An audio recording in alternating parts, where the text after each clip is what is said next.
Og næsta dagskrá fjárhagsáætlun Akureyrarbæjar viðauki og til máls tekur bæjarfulltrúi Guðmundur Baldvin Guðmundsson.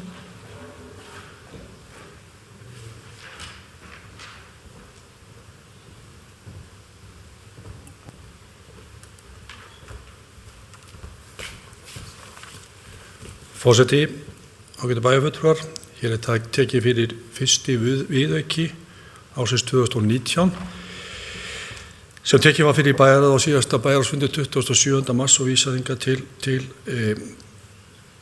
til skal ég segja bæjarstjórnar til samþykktar með þeim breytingar sem gerðar voru á fundum hjá bæjarráði.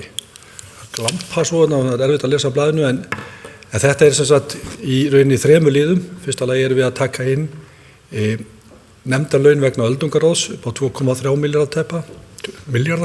milljónir. Ég var að tala milljarða áðan, nú skulum draga þess niður, 2,3 milljónir tæpar. Við erum með samráðshóp málefni fatlaðs fólks þar sem við erum með tæpar 2 milljónir króna og síðan erum við með starfshóp framtíð íþróttamannvirkja sem var settur á laggirnar og munur að koma til umræðu hér á eftir í samband við stefnuræði freistundaráðs upp á tæpar 1,8 milljónir króna. Þannig að samtals þetta í rauninni 6,75 milljónir sem kemur til gjalda á árinu. Það líka ein tilfærsla á milli starfsmanns frá fjársýslusviði yfir á skipulagssvið sem ekki hefur áhrif sem rétt 4,8 milljónir króna. En það sem kemur til gjalda eru 6.075.000 og mætt með lækkun á handbæri fé og lagt hér fram til samþykktar. Takk.